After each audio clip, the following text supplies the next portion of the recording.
Hello friends. आज इस third lecture में, जो कि प्रोग्रामिंग का लेक्चर है, इसमें हम थर्ड प्रोग्राम बनाएंगे। इस प्रोग्रामिंग में क्या करना है कि हमें कुछ मेमोरी ब्लॉक्स दे रखे हैं किसी एक मेमोरी लोकेशन पे, उसको दूसरी मेमोरी लोकेशन पे हमें ट्रांसफ़र करना है। तो ये प्रोग्राम क्या होगा कि हमने 5 बाइट मेमोरीज़ ले रखी हैं, 5 हमारे पास संख्याएं हैं। अगर इसे ऐसे सिंपली वे में समझा जाए कि 5 नंबर्स हैं हमारे पास, जो 5 लोकेशन पे स्टोर हैं। और जो लोकेशन हमने दे रखी है वो यहाँ दे रखी है 2500, यानी कि पहला नंबर 2500 लोकेशन पे, दूसरा 2501 पे है, फिर 2502 पे। इस ढंग से नेक्स्ट मेमोरी लोकेशन पे कंजिक्यूटिवली डेटा स्टोर है, उसको हमें नई लोकेशन पे ट्रांसफ़र करना है या कॉपी करना है।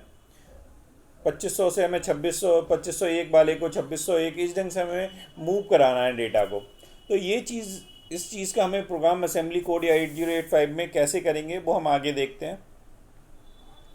तो ये हमने ग्राफिकल में पिक्चर में शो कर रखा है कि हमने 5 डेटा इनपुट ले रखा है, 1 2 3 4 5। ये 5 हमने डेटा वैल्यूज़ ले रखी हैं। इन डेटा वैल्यूज़ को हमने स्टोर कर रखा है 2500 लोकेशन पे, 2501 पे, 2502 पे, 2503 पे, 2504 पे। ये 5 मेमोरी लोकेशन का आप सेम प्रोग्राम 10 मेमोरी लोकेशन का भी बना सकते हो, 16 मेमोरी लोकेशन का भी बना सकते हो, कि जितना डेटा आपको लेना है सीरीज़ में उतने डेटा को आप मूव करा सकते हो। प्रोग्रामिंग का कॉन्सेप्ट वही रहेगा, बस थोड़ा सा चेंजेस आएंगे। केवल एक इंस्ट्रक्शन में चेंज आएगा।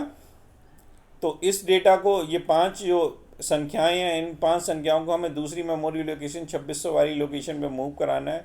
तो जो आउटपुट में आना चाहिए वो ये इस ढंग से आना चाहिए, 2600 पे 01 आ जाए, 2601 पे 02 आ जाए। इस ढंग से हमारी डेटा को मूवमेंट कराना है। तो एल्गोरिथम में सबसे पहले हम क्या करें कि पहला स्टेप ये है कि हम load the register pair H L with address 2500H। कि हमने क्या किया, एक पॉइंटर बनाया, उसको लोड करा दिया पहली मेमोरी लोकेशन को एच एल पेयर में। तो उसके लिए हम एक इंस्ट्रक्शन यूज़ करते हैं जो हम ऑलरेडी पुराने प्रोग्राम्स में, प्रीवियस प्रोग्राम में कर रहे हैं, LXI-H और 2500H। यानी कि हमने एच एल पेयर में 2500 वाली लोकेशन को स्टोर करा दिया। तो एक हमारा ये हो गई एच एल पेयर में। नेक्स्ट इसी के रिस्पेक्टिवली हमने सेकेंड मेमोरी लोकेशन जो हमारी 2600 थी, जहाँ हमें मूव कराना है डेटा को, उसको डी रजिस्टर में ले लिया। तो load register pair D with address 2600। उसके लिए हम इंस्ट्रक्शन कौन सा यूज़ कर रहे हैं, LXI D 2600H। यानी कि हमने रजिस्टर पेयर लिया एच एल जिसमें हमने 2500 लोकेशन वाले डेटा लिए, और एक रजिस्टर पेयर लिया डी जिसमें हमने 2600 लोकेशन वाले डेटा को कंसीडर किया है।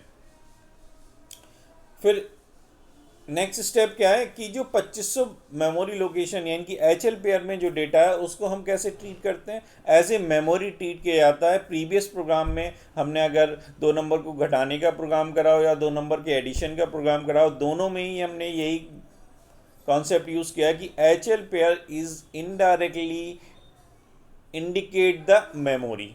तो हमने क्या क्या मान लें, इसमें भी वही किया है कि जो मेमोरी लोकेशन है वो क्या है, एच एल पेयर में जो कंटेंट, एच एल पेयर में क्या लिखा हुआ 2500, यानी कि 2500 वाले जो मेमोरी लोकेशन है उस पर जो डेटा है उसको एक्यूमुलेटर में मूव करा दिया। यानी कि 2500 लोकेशन पे कौन सा डेटा था, 01। तो वो 01 कॉपी होके आ गया ए में। अब ए में कॉपी होने के बाद उसको हमें कहाँ पे स्टोर कराना है, एक्यूमुलेटर के डेटा यानी कि 01 को हमें 2600 लोकेशन पे स्टोर कराना है। तो 2600 लोकेशन हमें कहाँ दे रखी है, डी रजिस्टर पेयर में दे रखी है। तो हम वही चीज़ करेंगे कि STAXD डी में जो भी वैल्यूज़ दे रखी है उस वैल्यूज़ की लोकेशन पे जाके 01 को स्टोर कराना है। तो DE में फ़िलहाल हमें क्या दे रखा है, 2600। तो 2600 वाली लोकेशन पे हमें 01 को स्टोर करा देना। ये थर्ड स्टेप रहेगी। उसके बाद हम क्या करेंगे, इंक्रीमेंट करेंगे एच एल पेयर को, यानी कि एच एल में वैल्यू क्या हो जाएगी अब 2601, डी में भी नहीं, एच एल में हो जाएगी 2501 वैल्यू, और डी में क्या होगी 2601। तो हमने क्या कर दिया, INX-H कर दिया, INX-D कर दिया। तो दोनों की वैल्यूज इंक्रीज कर दी। अब हमें क्या करना है, पुरानी वाली स्टेप्स सिमिलरली फॉलो करनी है कि अब 2601 का डेटा किस में मूव कराना है, एक्यूमुलेटर में मूव कराना है। फिर उसे क्या करना है, उस एक्यूमुलेटर के डेटा को 2600 वाली लोकेशन पे, यानी कि एच एल पेयर में जो 2501 लोकेशन थी उस लोकेशन का डेटा हमने एक्यूमुलेटर में मूव कराया और एक्यूमुलेटर से हमने उसे 2600 मेमोरी लोकेशन डी वाली लोकेशन पे हमने स्टोर करा दिया। तो ये सेम प्रोसेस चलती रहेगी। उसके बाद हम क्या करेंगे, डिक्रीमेंट करेंगे value of the register C by 1, DCR C कर देंगे।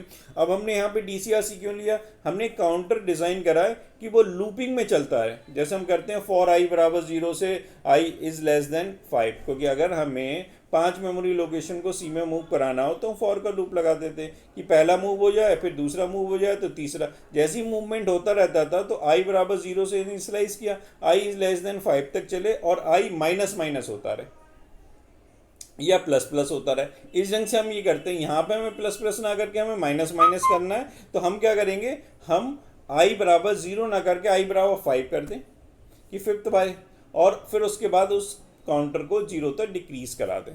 तो जैसी काउंटर की वैल्यू 0 हो जाएगी कि if 0 flag not equal to 1 go to step 3 INH 2008, यानी कि अगर 0 नहीं होती है, यानी कि 5 4 3 2 अगर डेटा उसमें बचा हुआ है काउंटर में, तो क्या हो कि वो दोबारा से प्रीवियस स्टेप पे जाता रहे और लूप सिमिलरली एग्जीक्यूट होता रहे। आगे प्रोग्रामिंग में आप समझ जाएंगे जब हम प्रोग्राम देखेंगे उसका।